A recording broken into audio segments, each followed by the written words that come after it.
All right, wrestling fans. Appreciate you hanging tough with me tonight. God, what a Dynamite. We're going to talk more about that in just a little bit.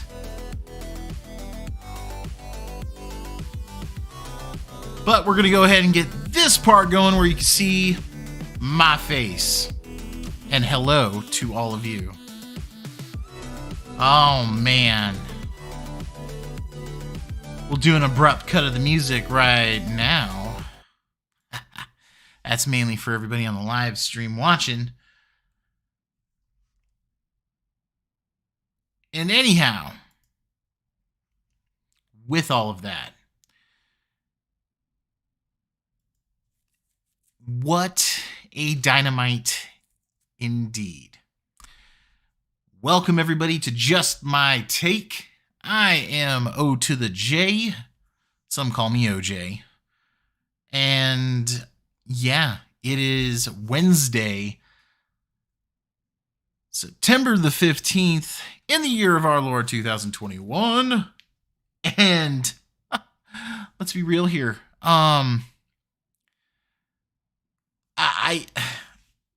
We're going to talk about, I'm going to do a full show recap, but I think we have to talk about the big thing. Next week on TNT at the AEW Dynamite Grand Slam, the big show happening at Arthur Ashe Stadium in New York City over in Queens. Arguably, I don't think there's any other match than this in your main event, but in singles action, not for the title. We'll get to why a little bit later. We have the AEW World Champion, the belt collector. Well, I mean, he still does have 2 belts, so that's still a collection. I mean, I don't think the minimum for collection is 3, is it?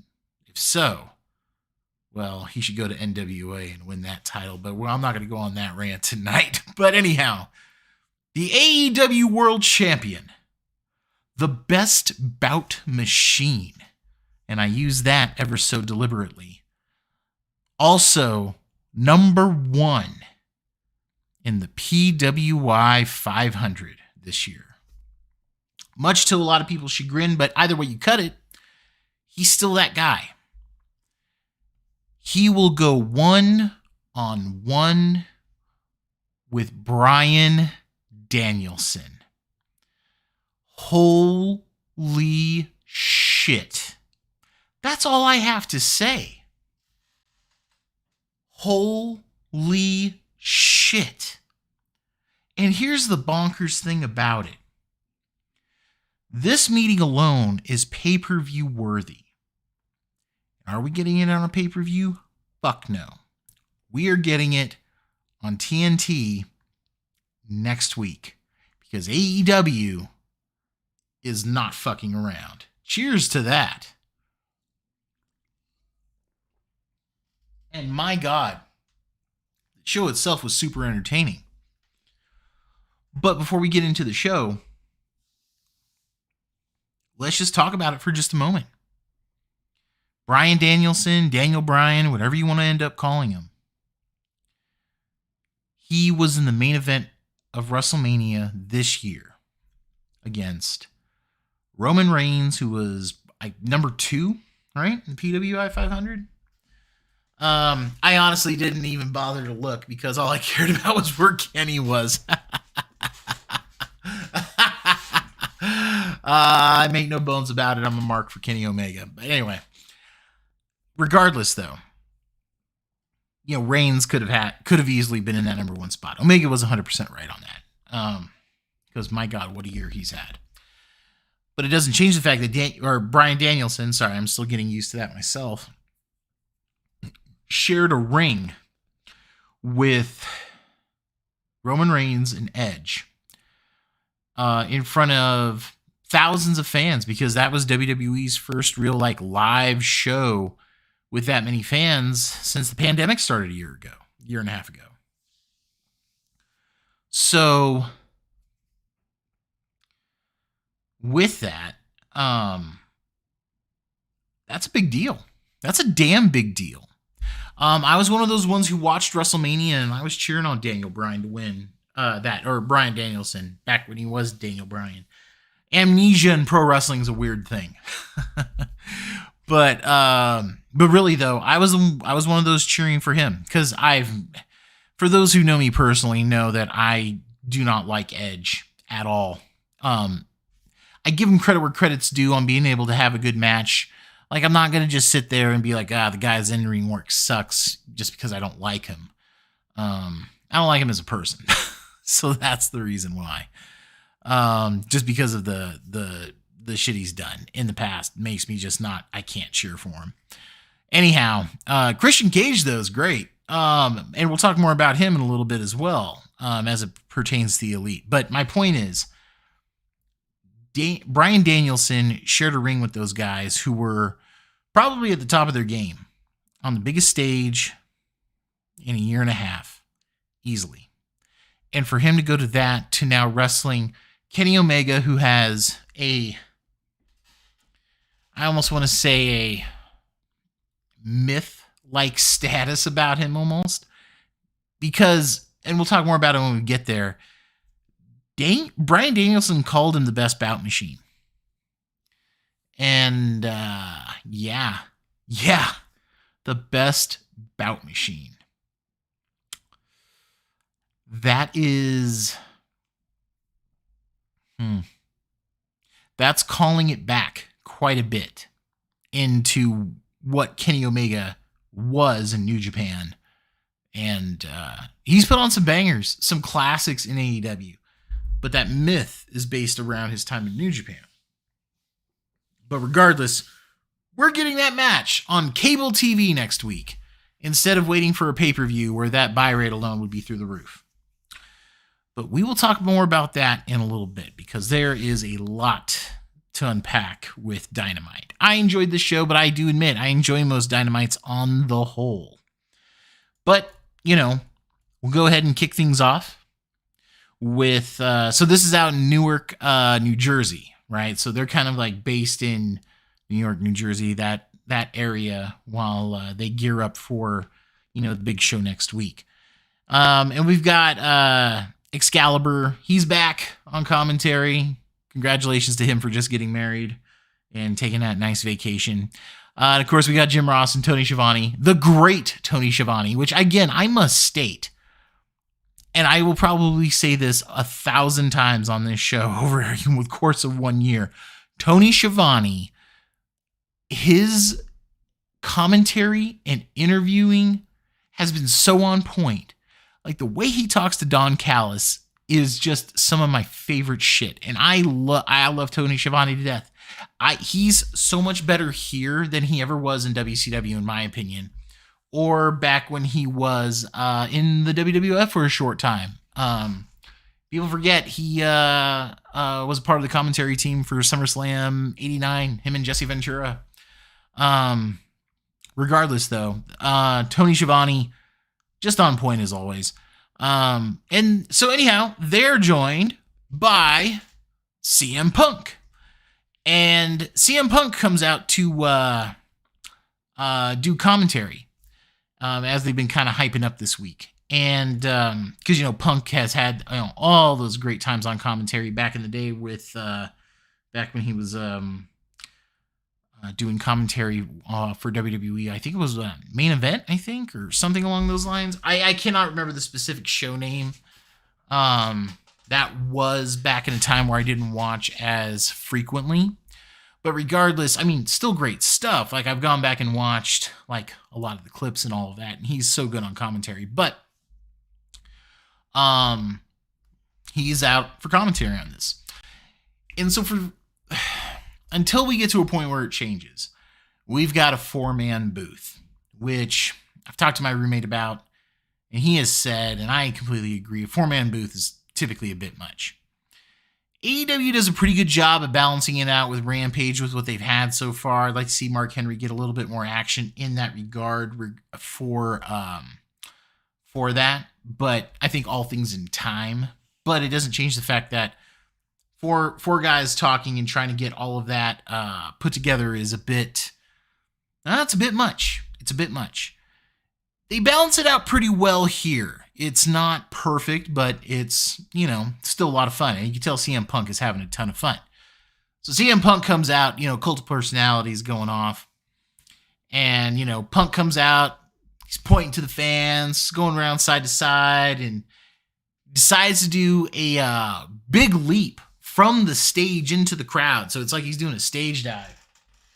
And, like, the one on Rampage where he came back felt a little more organic. And I'm not saying this was bad or anything, but you could tell he was kind of planning it out a bit more because he took like a run and like dove and cleared, got some good air. So it seems like he was thinking that out a bit more. But still, he comes out there, dives into the crowd. Crowd is just loving it. Security helps him out. He goes back up to the announce position, joins everybody for commentary. Oh yeah. And at one point, so he does a lap around the ring, right? I'll tell you, I've never seen CM Punk smile this much. It's not a bad thing. Total good thing. I'm glad to see he's enjoying himself. Hopefully that means he sticks around for a very long time. Well, in terms of like pro wrestling years. But there's a dude who's dressed up like WWF Dusty Rhodes. Like the black with the yellow polka dots. And he's got like the wig and all of that. And it's funny. Punk sees him and he fakes a Dusty Bionic elbow, but he gives him a hug and all that. And that was funny to see. Like I hadn't seen like that sort of thing in a very, very long time. Still great to see though. But yeah, he goes back up for commentary, and the first match we get is Adam Cole, baby, his debut match for AEW against the Elite Hunter, Frankie Kazarian. So I'll be real, like having watched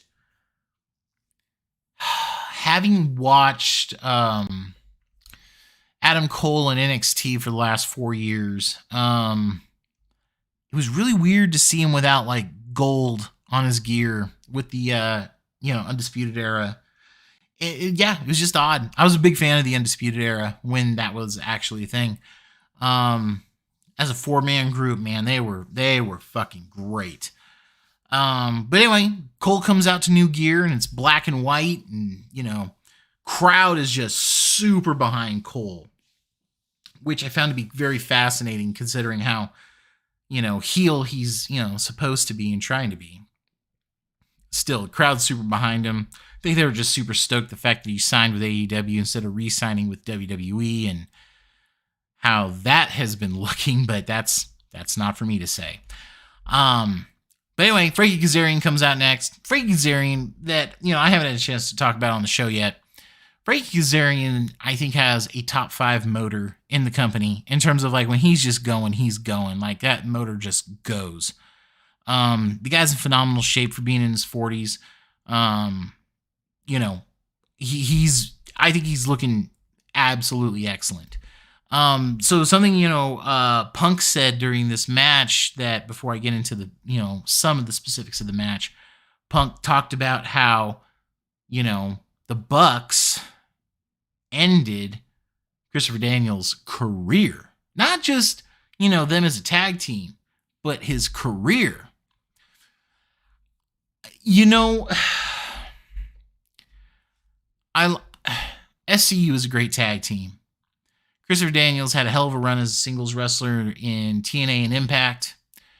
But also, I got to say it, like, if you're going to go out, of course you go out on your back, as you should.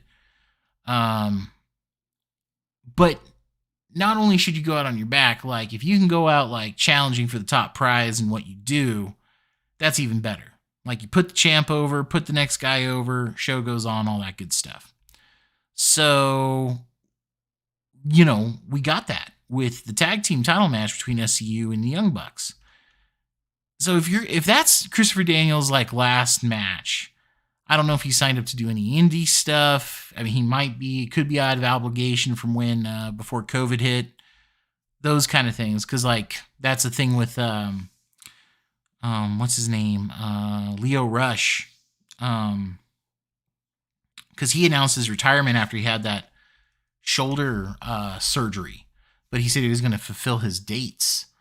But there's, I guess, he might have found his spark, which would not surprise me, but I don't know. I mean, we'll see how that plays out down the road. But it doesn't change the fact that, if that is Christopher Daniels' last match, that's a hell of a way to go out. And thank you, Christopher, for all the in-ring memories, if that is the case. If that is not the case, hope you come back soon. Love to see you around in some capacity. But anyway, this match, I wish it wasn't Adam Cole and Frankie Kazarian. And the reason for that is well, I'll cut right to the chase. Kazarian takes the loss here. And I think for a guy who's called the Elite Hunter, the last thing he should be doing is taking a loss to the newest guy in the actual Elite. I think if you're going to have him take the fall, it should have been through some shenanigans. So you maybe draw this feud out a little bit. Maybe you let Frankie even get a win and make it something that can eventually be some kind of knockdown, drag out, test Cole's toughness. He wins a best 2 out of 3 kind of thing. Not like they're going to do a 2 out of 3 falls match, but just like a 2 out of 3 rivalry. But anyway, I mean, it's a good match. It's just predictable because Cole's not losing his first one. But he wins clean. And it's a solid match. Solid match. As I mentioned, I'd like to see it. I would have liked to have seen some shenanigans involved with that. But there's one thing that Adam Cole does. I think he was giving props to HBK, but he starts tuning up the band. He starts prepping that super kick. He ends up going for it and missing with the when he was tuning up the band. But man, that didn't look like Shawn Michaels. Man, I don't know what does. And for those who ever do wonder kind of where I stand on like all-time greats and that kind of thing, I think there's Shawn Michaels and then everyone else. Anyhow, there was a spot after he tunes up the band where Cole does catch Frankie with the super kick. And that was a pretty super kick. Long 2 count with that too, but still a very, very pretty super kick. But yeah, like I said, the match is good. It just doesn't, it was just predictable about Cole winning. I hope there's a rematch, but I kind of don't think there will be, at least not for a while. But yeah, Cole hits the last shot eventually, covers them for a clean fall, 1, 2, 3. But after the match, Cole got on the mic. And he talks about how, like, hope can be a dangerous thing. And 3 people have gotten under his skin. And those 3 people are Christian Cage, Luchasaurus, and Marco Stunt. No, I'm kidding. Jungle Boy.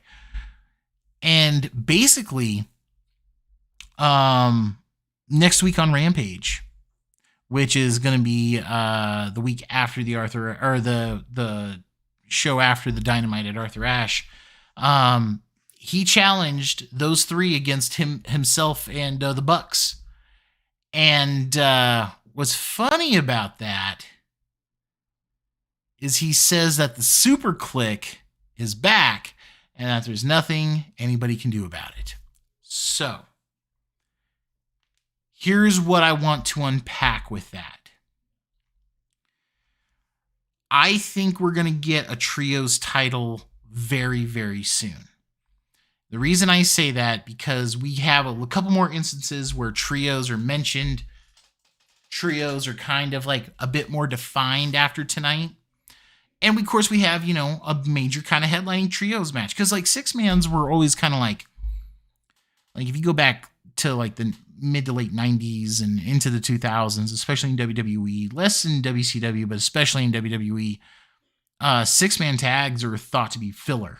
Like, it's just like, oh, this accomplishes nothing really. I mean, I've seen 6-mans go for what appear to be nothing and actually being kind of substantial in terms of setting up a story. One of the better ones I could think of was the build up to the Intercontinental title match in WrestleMania 9 between Tatanka and Shawn Michaels, because Tatanka had pinned HBK in like a 6-man and a couple of other things where, clean pins in tag matches where the title doesn't change hands and all that, that gives you that going into the pay-per-view. You're like, oh my God, Tatanka could win here, but he didn't. And, good. But still, that's what gives you that suspense of doubt. And I think that they're going to take the opportunity to go ahead and bring back 6-man tags and have like put a little respect on it with new titles. That was more of a WCW NWA thing back in the day. And of course, like I said, WWE is primarily used as filler. But I think 6-man tags can be a lot of fun, especially with tag teams that you have today. So, yeah. So we're going to get, and it was announced later in the show that we are officially going to get that match, the Super Click, Cole and the Bucks against Jurassic Express and Christian Cage. That'll be a fun one. Christian Cage has been really good since he's come back, especially for him to I don't want to say wrestle full time, but he's wrestled for his age. It's been pretty frequent, and good for him. I'm happy for him. But anyway, good stuff. So the match, I'm going to give it a solid B. Nothing to write home about, but as far as openers goes, it's another solid opener for AEW Dynamite, who they've made a really good, or had a really good track record of having outstanding opening matches to help, draw that viewer in. I mean, God, it beats anything that deals with interviews. I'll tell you that. God damn. Anyhow, so we also get a little promo here that the Butcher and the Blade are going to go against the Lucha Brothers. Sounds like it's for the tag titles, which bummer that the Butcher and Blade are going to lose so quickly, but it should be a good match because, I mean, come on.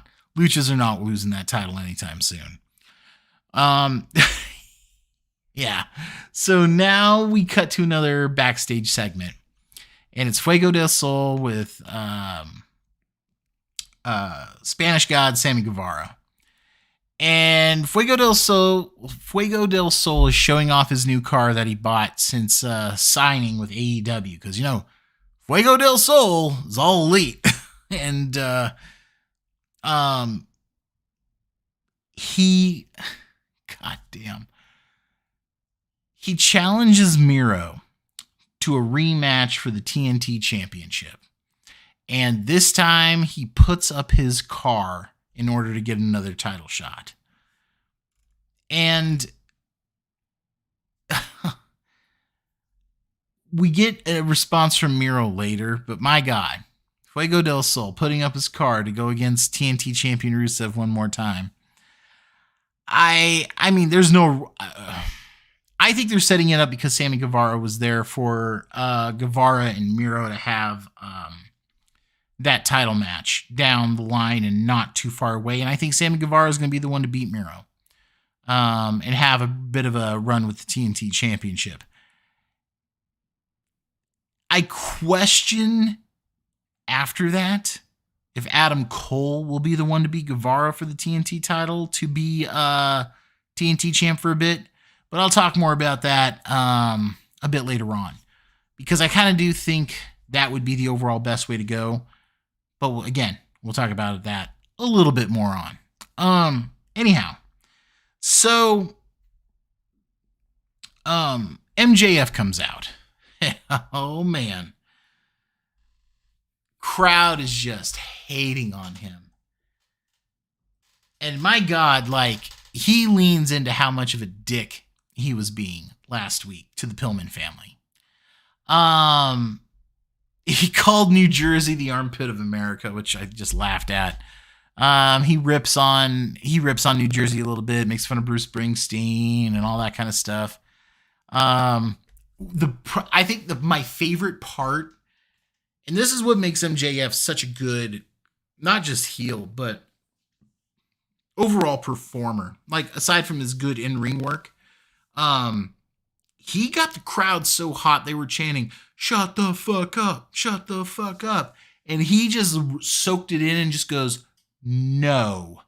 And man, they just let him have it. And the guy may be bulletproof when it comes to that, when it comes to being on the stick. And I'll tell you, he may be the best on the microphone. I think you can not,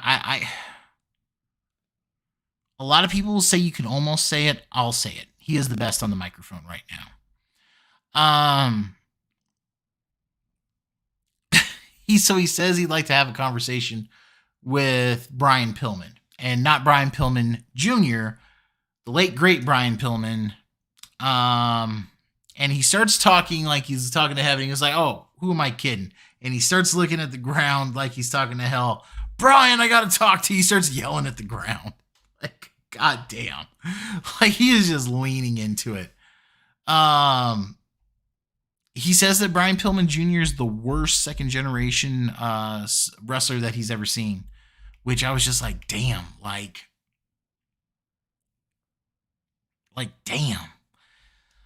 Solid promo by MJF. I'll spare, because there's a couple good stingers in there that I'll stingers that I will spare, because I encourage you to go look it up, because this is a guy at his best right now on the microphone. And soak it in. Take note. Take a lot of notes. So anyhow, just as MJF is getting ready to lay out his "I'm better than you and you know it" bit, we hear Brian Pillman Jr.'s music kick, and out he comes. And but the thing is, he doesn't come out right away, because when the music hits, MJF is like Wardlow. He's like, "Wardlow, meet him at the ramp. Meet him at the ramp." But Pillman Jr. comes out kind of at the other side and has a chair, and he gets in the ring. He's got MJF cornered, and he's got the chair like, "Motherfucker, I'm going to get you." And before he swings, because he hesitates like the face always does, and then Wardlow kind of grabs the chair out of his hands as he goes back to swing. But this is looking to be a really, really interesting match. This is going to be the biggest match of Pillman Jr.'s career by I think a country mile. And what I think is funny about it, I almost think like Pillman should win this. Like, if you're looking at this on standard paper, like, Pillman should win this. I don't think MJF is going to lose another match until he loses the AEW World Title, because it is a matter of time before he does win that.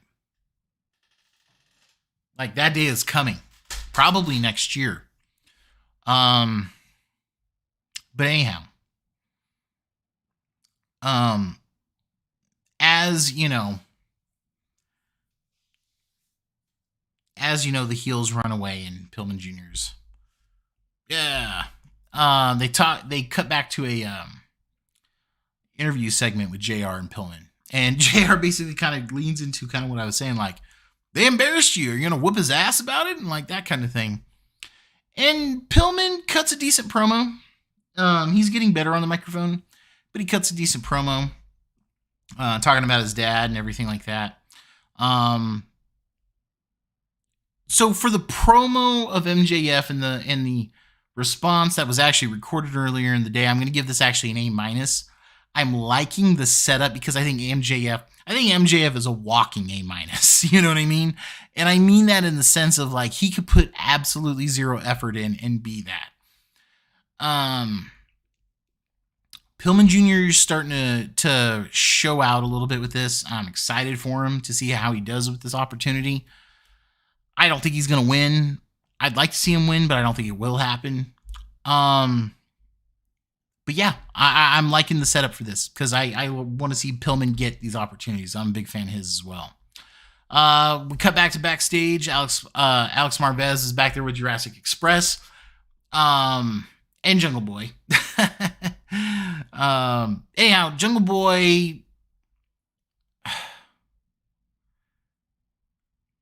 So Jungle, I don't want to say too much about this promo other than what I think of it, because again, find a way to see it.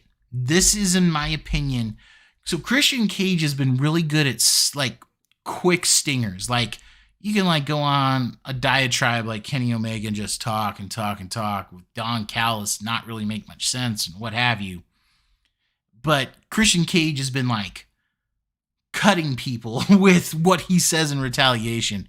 And what he says here is great because it's a shot at NXT. There's a shot at Adam Cole, all this stuff. So it's good stuff. I would give that for what it is, it's solid A. Solid A. So then the next match is FTR with spry old Tully Blanchard in their corner against Dante Martin and Matt Sydal. And I'll tell you this. Matt Sydal and Dante Martin is a better tag team than Matt Sydal and his brother. I can't remember his brother's name. But my God, Dante Martin could learn a lot from Matt Sydal. I've said it before. I will say it again. Dante Martin is truly, truly special. This dude is he may be the most gifted athlete I've seen in a generation. In terms of pure athleticism and what he can do in the ring, the guy is that good. This match is a lot of fun. FTR is starting to click again on just levels that a lot of teams wish they could get to. FTR is, how do I want to put this? I think it's just a matter of time before they get the tag titles back. I think it's going to be early next year. I would not be surprised if it is if it's at Revolution in March. I think the Pinnacle could use the tag team titles by then, and I think that's a solid run for the Lucha Brothers, especially for the fact they just won them not too long ago. You're looking about like a 6-month reign. 6 months is a long time, and I'm totally good with that. But it's a fun match between them. Poor Dante Martin takes the fall though after a big rig 1, 2, 3. And Wheeler is just a dick when he has him pinned. He's like kind of like showboating with the pin a little bit because they're selling that big rig tag finisher really well. So they talk after that. The commentary team talks about the Suzuki Incident, which the Suzuki Incident is an interesting way to put it. And basically, it's coming down to respect and how Minoru Suzuki feels like he was disrespected because his entrance was cut short. So we get a backstage segment with Lance Archer and Minoru Suzuki. And of course, Archer says, when you are, once you're a part of Suzuki Gun, you're always a part of Suzuki Gun, which I appreciate that. As a fan of New Japan, I love the callback to that. And basically how they're going to show Moxley and Kingston what strong style is all about. And we're going to get that in a tag match next week at the Grand Slam show. That should be a shitload of fun. I'm just saying that should be a shitload of fun. We go back to the ring, and the lights go out. Lights go just completely out. And when they come back on, Malachi Black is sitting on the stage. His music starts. He does his entrance. But he doesn't have his in-ring gear on. He's got a suit on with that creepy-ass mask, which, good God, man, he's got the best entrance in wrestling probably right now. And what's weird is like he had that in NXT, and his shit was so good at NXT. Like he could have been the next Undertaker easily. Not even like maybe. Like, no. Easily could have been done. Anyhow, he comes out there and gets in the ring. You know, he's just looking menacing, as he always does. And he talks about how there is he talks about, you know, he talks to the House of Black, which is clearly kind of what they're getting at as to what his fan base will be. Because, like, you know, Undertaker had his Creatures of the Night. This is like that for him.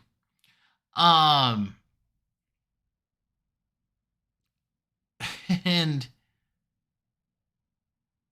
Malachi Black says there's I don't remember if he actually says traitor, but there's an enemy in their midst. And what it is, ringside, Rosario Dawson, who just finished filming Clerks 3, which I'm excited to see. But she's also a judge on the Big Show. That's what it's called, right? I cannot remember. The reality show that Cody does that doesn't involve his wife. But she's there with a Nightmare Family jacket on. And of course, you know, Malachi Black's referring to her. She hops the rail, which of course she does. A fan does it, they get kicked out. But a celebrity does it, it's fair game. Anyhow. Malachi Black gets in her face and she's standing up to him. But all of a sudden, out through the crowd, in the brightest fucking red suit I've seen in a long time, Cody Rhodes makes his return, and him and Black just start going in, laying it into each other, and they fight into the crowd. Really hyping this match. They fight all the way back up to where, like, the concession area would be. And fucking Cody takes somebody's beer and smashes it over fucking Black. This was a lot of fun. Overall, I'm giving it an A-. Getting in Rosario Dawson's face felt a little campy to me. I don't know, it's just me. But it's still a great setup. And that is how you sell a rematch. Because we haven't seen Cody since that first match. So all of a sudden he's back. Like, it's announced last week that the rematch is happening. But all of a sudden Cody's back. And we're getting, you know, like, what's Cody going to look like? How is all this going to, you know, how is all this going to go? What I find interesting, like, this happened a year ago with Brody Lee in the TNT title. And it's just really interesting to see. I wouldn't be surprised. Sadly, I think Cody is winning this rematch next week. I don't think he should, but I think he is. There's a difference there. Black needs to, like, finish this feud and move on to something better.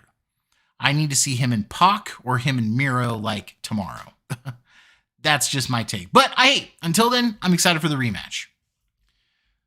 So we go backstage again, and it's Alex Marvez with Anna Jay, Ty Conti, and the Dark Order. And they talk about, you know, Anna Jay, she made her Rampage debut. You know, she just came back off a shoulder injury. And she's about to say something, and Evil Uno interrupts her about supporting her. And then Alex Reynolds comes in and kind of cuts off Evil Uno, and they're talking shit back and forth. And basically, she's got, you know, a match with the Bunny coming up. And she says, if you guys can't get your shit together, I don't want any of you out there coming with me to my match on Friday. And John Silver, Johnny Hungy, is even like, what about me, Anna? She's like, not even you. And I was just like, oh God, Anna. Which, by the way, if you have not watched John Silver and what he does on Being the Elite, good God. That is some of the funniest shit I've ever seen. That they took the best out of that stay at Daly's place when that was all going down. Anyhow, great stuff nonetheless. Then we get to a surprising segment we've got Dan Lambert and what are they called? Like America Top Team or something like that. You know, it's got Men of the Year and Paige Van Zant now, which I was a little surprised at. Of course, you know, Junior Dos Santos, who's a legend. Austin Vanderford, Andre Arlovsky, yeah, Kayla Harrison. So Dan Lambert is talking shit to the fans about the fans like he normally does. I was just getting tired of this until he kind of went on about one thing in particular. So, and this is what almost makes the gimmick brilliant. When he's talking shit to the fans, he says something along the lines of, "You AEW fans will just like eat all the bullshit up." And he talks about like how we'll like just love the fact somebody who's like 5'4" or 5'8", 140 pounds will climb to the tallest point on a cage or in a building and do a backflip off through 6 tables onto somebody's lifeless body, go for the pin, and only get a 2 count. That AEW fans would eat that shit up. And it was at that moment I had an epiphany about the gimmick, at least to me. Those kind of spots are heavily criticized about AEW and the things that they do. And it just kind of hit me like he's kind of that embodiment of all the haters for the group or for those who support AEW. And it's going to be interesting to see if they continue to go in that direction. That's why I say it could be genius. It's going to depend on how much they lean into it. But I really enjoyed that portion of what he said. The rest of it I thought was just like, God, I'm over this. But it'll be curious if he continues to go in that direction. But what makes this interesting is that Judas kicks on and out come Chris Jericho, who did not retire like he should have, and Jake Hager, who, dude, that is a bad sumbitch right there. But Lambert and Jericho, they end up just like getting into it. And Jericho does one of the funniest bits I've seen in a minute, where he, because I won't get the cadence right, I have to rewatch it, and me just getting on here was a bit more important. But he talks about how he wrote a song for Dan Lambert, and it was, "I'm a fat-faced dipshit, yeah, something like that." And he got the crowd to like pick up on it really well, because I mean it's a simple little tune, so like all they have to do is the yeah part. But that was pretty funny to me. I will say that. But we're gonna get, after all the like back talking and bullshit and all that, we are gonna get Jericho and Hager against Men of the Year. And it's gonna be next week, but I'm just not sure if it's at Dynamite or if it's at Rampage. I'll probably know more here in a little bit, or recall more in a little bit. It's a lot to take in with a live reaction, so. But anyway, we get to a vignette of the Gun Club, who turned heel not too terribly long ago. But and it's a stereotypical heel promo that Billy Gunn cuts. It's not bad. It's not great, but it's not bad. And Billy Gunn, well, what's the thing about the Gun Club? What are they? A trio. I think this is just another case of lines being drawn in the sand, because now we've got a trio with Cage and Jurassic Express. We've got a trio with the Gun Club. We've got a trio with the Super Click. We've probably, honest to God, we got a trio with fucking Death Triangle. So, that's 4 trios. Just right there, that's 4. You could probably easily do one with Best Friends right now. So that's 5. I think you need like at least 6 in order to get like a division going. You got a top 5 and somebody sniffing outside the top 5, but or just the top 5 with one set of champions, but I'm probably spacing on somebody else. If there's somebody I'm forgetting, let me know. I'll be happy to bring them up, even if it's through a tweet or something like that. But yeah, just going to show me a little bit more that I think trios are being set up because of all this emphasis on these kind of groups. So then we go to a match I was looking forward to that I want to see them do it again because I think both are just going to improve that it'll just be better down the line. And that was legit Layla Hirsch against Jade Cargill. And this is like the longest Jade Cargill's gone in a match. And Layla Hirsch looked more at home in this kind of match than Jade Cargill did. It's a lot of offense from Hirsch, some from Cargill, but more from Hirsch, until a miss up by Hirsch that leads to that beautiful pump kick into, I think that's, oh God, I've seen that move somewhere before. That finisher she does, I can't remember what it's called. Before she hits that with the 1, 2, 3 on Hirsch. I would love to see this feud keep going. I don't think it will because it was technically a clean win. Even smart Mark Sterling got his bell rang at one point too. That was funny. So then we get a backstage bit with Andrade El Idolo. He talks about how, basically Chavo's gone. And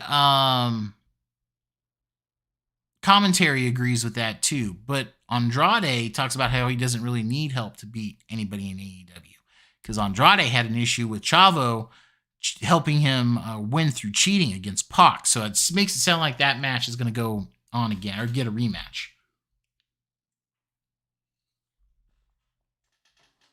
And you know what? If it does, great.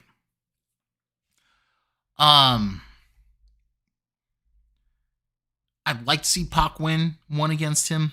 I would not be surprised if he doesn't, but I would like to see it. And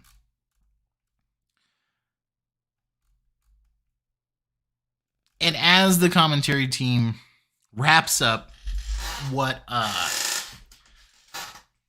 they were observing with Andrade and all of that stuff, Taz comes out and Punk looks over and says, "I didn't know they let trolls cross the bridge." And I'm just like, oh my God. And Taz is like, "Did you take my job?" And Punk's like, "No, I didn't take your job." So Hook gets in the way, and Punk is like staring down Hook, and Taz is backing off, talking shit and all of that. And then out of nowhere, Hobbs comes out, just boom, knocks Punk out, picks him up, chokes and Hook like cleans off the announce table. Hobbs grabs him, choke slams him into the table. Table doesn't really break, and Punk looks like he took a real fucking hard shot there. And man, yeah, that looked painful. And I'll give CM Punk all the credit in the world, especially to be taking bumps like that at his age. Like that's when those kind of bumps start, adding up and taking their toll, as it were. But still, though, great stuff there nonetheless. We are going to get Hobbs and Punk next Friday on Rampage. I'm excited for that one. Because also, Hobbs is ranked number 3. Just pointing that out. That could lead to a couple different things. Hobbs, I think, is going to be that springboard to get Punk into top 3 contention. While I said I think Guevara is going to be the one to beat Miro, I think there's a world where Guevara loses to Miro and Punk is the one who beats Miro because of how TNT has been super behind CM Punk. Kind of makes sense if CM Punk ended up being the face of the network, considering the promotion they've been putting behind him, right? I mean, I don't know. Maybe, OJ. That kind of sounds like it makes sense. You're damn right it does there, kid. It does make sense. Anyway. After that, we get Darby Allin and Shawn Spears. Sorry, Darby Allin with Sting in his corner against Shawn Spears with spry old Tully Blanchard. And this is a good tag match. Or I'm sorry, tag match. I'm thinking ahead. This is a good singles match. Shawn Spears is solid here. This is the first time I thought he's been solid for a while. And I thought about, like on how critical I could have been on him. But the one thing that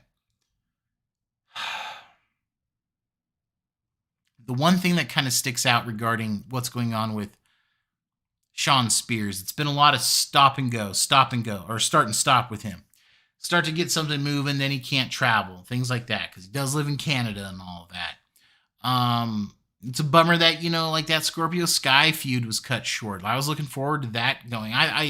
Scorpio Sky and Ethan Page are a great heel tag team. I'm not taking that away, but I would have loved to have seen a more face Scorpio Sky for a while. That's just me. But, Darby ends up winning with a coffin drop. But afterwards, FTR get in the ring and they start mixing it up with Sting and Allin. Oh, before I get into that, there's a great spot where Shawn Spears gets a rag from ringside, pours water on it, and wipes the makeup off Darby's face. Reason why that's important, post-match, after FTR is in there and they're beating down Sting, Tully Blanchard does the same thing to Sting. And I fucking love it. It strips an identity, creates sympathy with everybody else, makes FTR and actually the Pinnacle in general just like seem extra heelish. But yeah, that is good stuff. Like they even do the old and FTR gave Sting the spike pile driver. I about had a heart attack because, Sting's got that bad neck. I mean, it looked like he took it well. It looked like he took it as good as you can. But it doesn't change the fact that you just go, shit, I hope he did not get hurt. Nah, looks like he didn't. Keep an eye on that in case there's any report that comes out. But we did get the announcement, and I imagine this is good news. We're getting Sting and Darby Allin against FTR next week. And of course, Tully Blanchard's in their corner. I'd like to point out on social media, Ric Flair posted a picture, a recent one from an AEW something.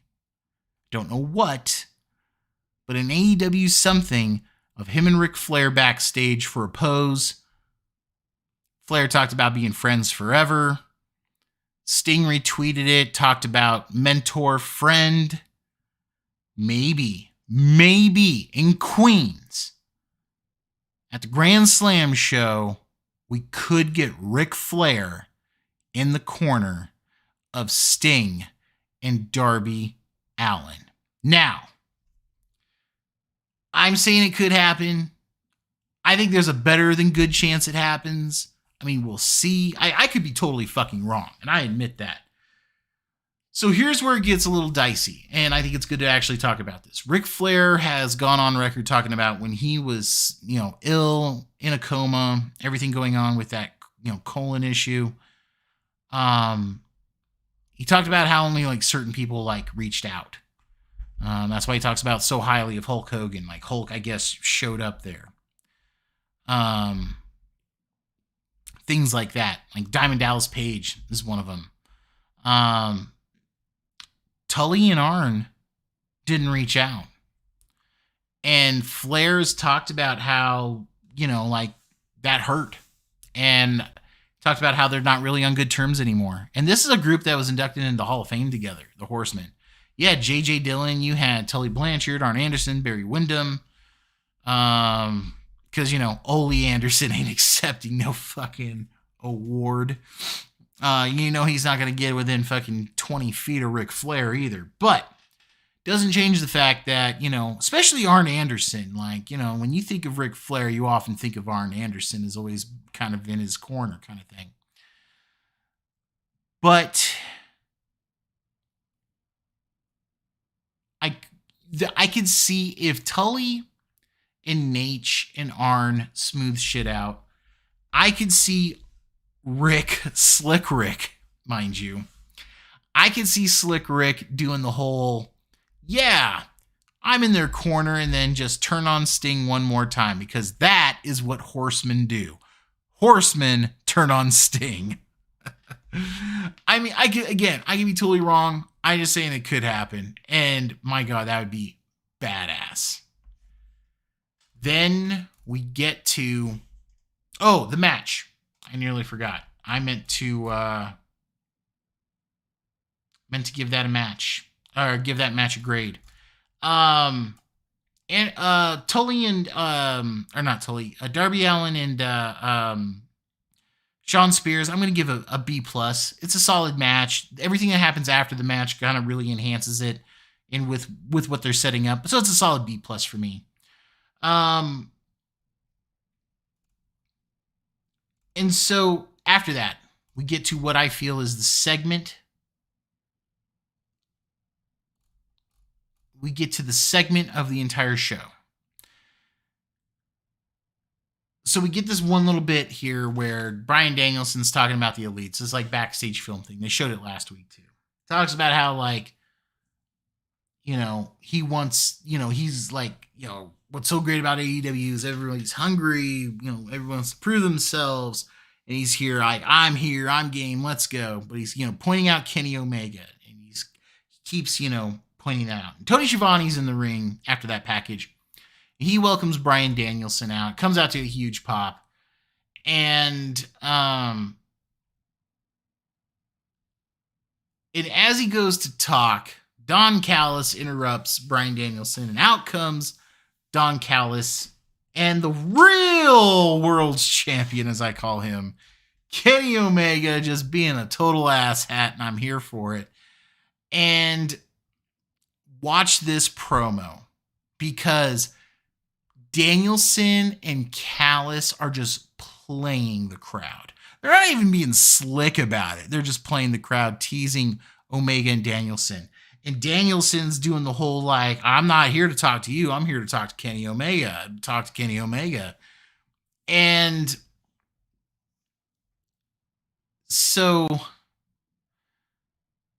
Danielson challenges him for the match. And he even says, like, it doesn't have to, like, one day it'll be about the title, but not now. Right now, it's just a matter of seeing who is better. And the crowd's just super into it. And he basically says, and Bryan Danielson swears too, like, he calls Callis a piece of shit, and it's like, oh my God, like, an angry vegan, what are we gonna do? And, that plant power, he'll fucking kill you. And I say that jokingly, no disrespect meant, but it's just like just, I just think it's funny. But, so basically Danielson challenges Kenny Omega to a non-title match and asks if Kenny lost his balls. Kenny accepts the match, and we get that match next week, Wednesday, on Dynamite. I cannot believe we're not paying for that match via pay-per-view. I'm just saying. Anyhow, I cannot believe we're getting that so fucking quickly. Like, that's going to be Bryan Danielson's first official match in AEW is against Kenny Omega. This was like a dream match a year ago. This was a dream match 6 months ago, because for all intent and purposes, all we knew was that Daniel Bryan was going to be sticking around WWE, because that was his, like, little home.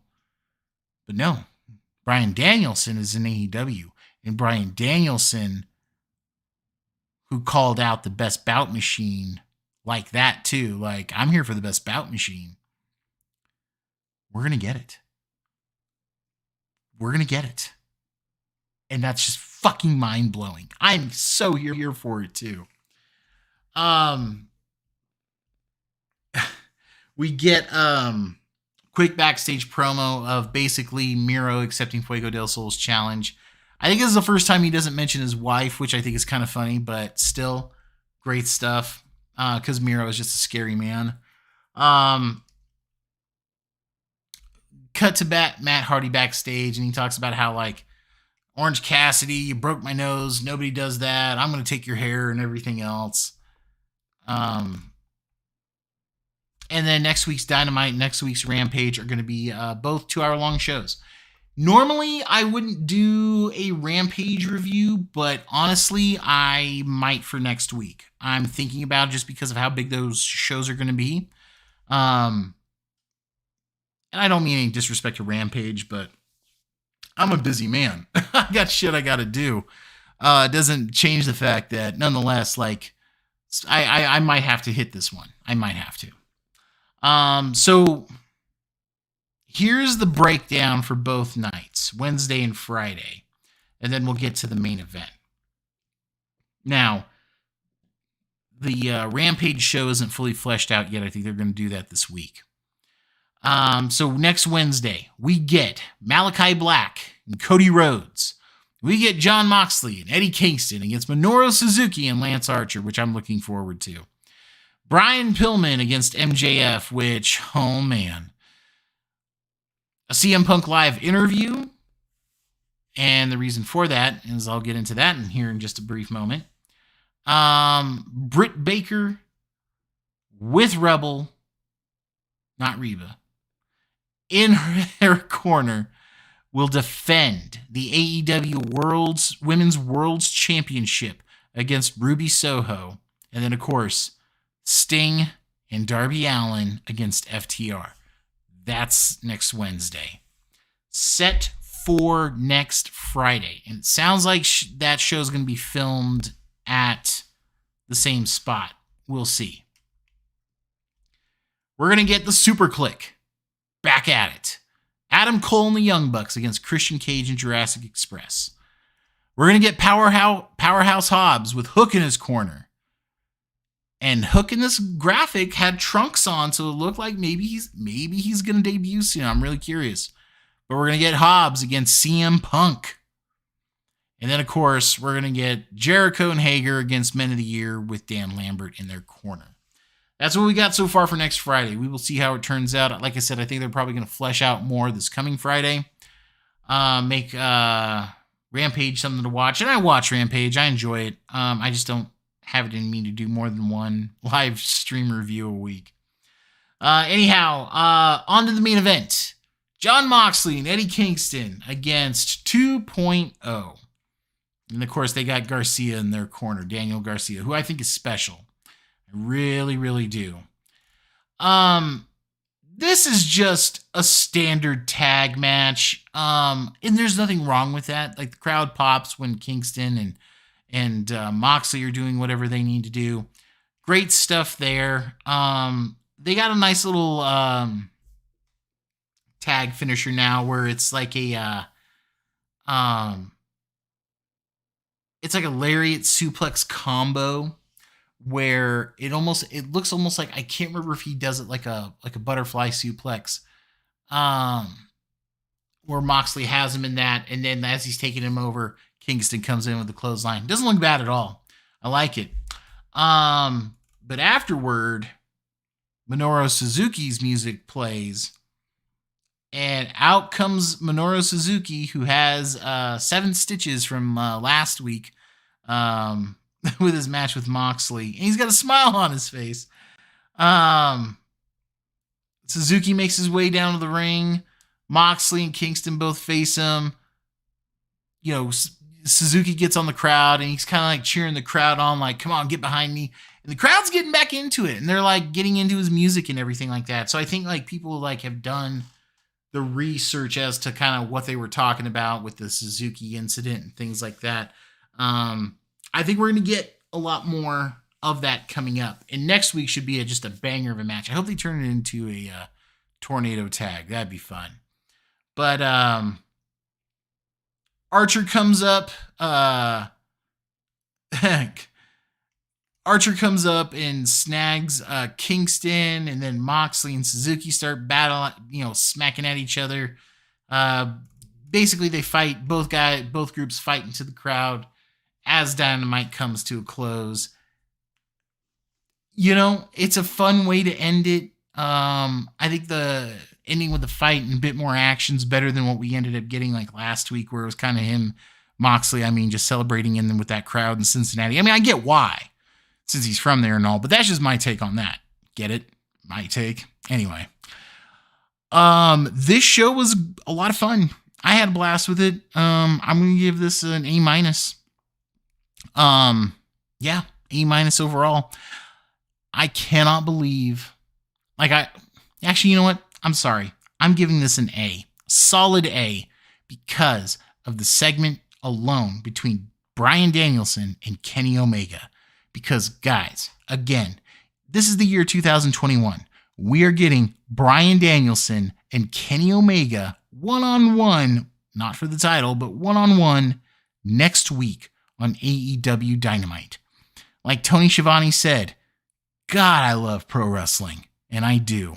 And when pro wrestling is good, man, it's fucking great. On that note, AEW Dynamite, find a way to see it if you can. Check out next week. I am O to the J. Please like, share, and subscribe if you haven't. I got a merch shop, otothej.com/merch. Also, something that has come to fruition today. I'm going to pimp this out here too because I can. I am an affiliate for Olipop. For those who do not know what Olipop is is a sparkling tonic for those who happen to really like soda like I do. It doesn't have all the sugar, all that. It's got plant, let me read this here. Prebiotics, botanicals, plant fiber, all that stuff. I even believe, it's gluten-free and vegan. And it only has, so this is the strawberry vanilla, which is my second favorite. But this only has 3 grams of sugar and 36% of your recommended daily dietary fiber. So, good ingredients. Read it. Available in stores. If you do decide to go ahead and order it online. Oh, the reason why I bring that up. The vintage cola is my favorite. As somebody who loves a good Coca-Cola and a good Pepsi, this, I recognize how bad it is for me, especially as I get closer to 40 here coming up soon.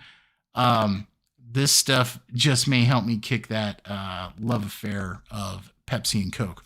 Regardless, folks, if you decide to order it on their website, use the coupon code O2TheJ at checkout. Get 10% off your order. Anyhow, I'm going to get out of here. See you guys next week for more AEW Dynamite live reaction review. Again, this is just my take. I don't care if you like it. Listen if you do.